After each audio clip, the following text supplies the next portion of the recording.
கர்த்தரும் உலக இரட்சகருமான இயேசு கிறிஸ்துவின் நாமத்தினாலே உங்களை யாவரையும் வாழ்த்தி வரவேற்கிறோம். பிரியமானவர்களே, நாம் யாவரும் சந்தித்துக் கொள்ளும்படியாக தேவன் நமக்கு கிருபை செய்திருக்கிறார். கிருபை செய்த தேவனுக்கு கூடான கோடி நன்றி செலுத்துகிறேன். நீங்களும் நன்றி செலுத்துங்க. இந்த நாளிலேயும் கூட சபை பிள்ளைகள் எல்லோரும் ஹாப்பி ஃபாதர்ஸ் டே அப்படின்னு சொல்லியிருக்கிறாங்க. இன்றைக்கி ஃபாதர்ஸ் டேவாக கர்த்தருக்கு மகிமை உண்டாகட்டும்.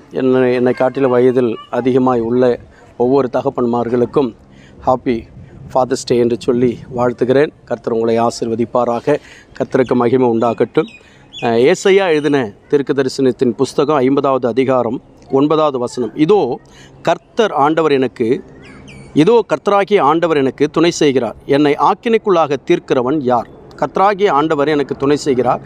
என்னை ஆக்கினைக்குள்ளாக, குற்றத்துக்குள்ளாக, பாதிப்புக்குள்ளாக, பொல்லாப்புகளுக்குள்ளாக என்னை உள்ளாக்குகிறவன் யார்? அவர்கள் எல்லாரும் ஒரு வஸ்திரம் பழசாய் போகிறது போல பழசாய் போய் விடுவார்கள்.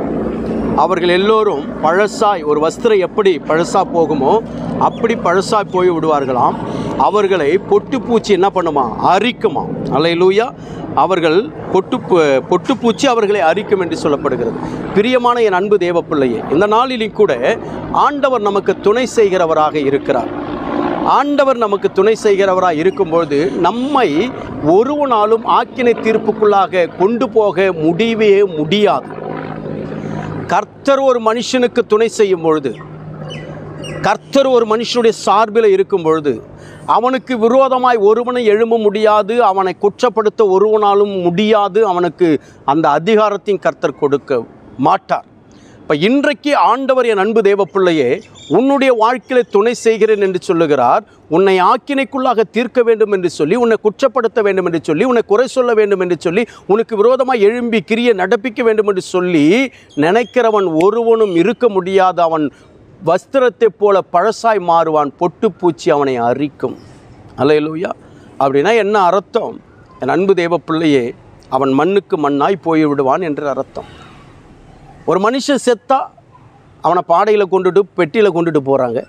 அடுத்தது புதைச்சிடுறாங்க, பெட்டியில் வச்சு மண்ணை தள்ளிடுறாங்க. அவன் வஸ்திரத்தோடு தானே. அல்லேலூயா. அந்த வஸ்திரம் பழசாய் போய் இத்து போய், அந்த வஸ்திரம் இத்து போன பிறகு புழுக்களும் பூச்சிகளும் அந்த சரீரத்தை அரிக்கும். இதுதான் உண்மை. அவன் செத்து போயிடுவான்னு சொல்கிறார் பயங்கரமாக. நான் உனக்கு துணை செய்கிறேன்.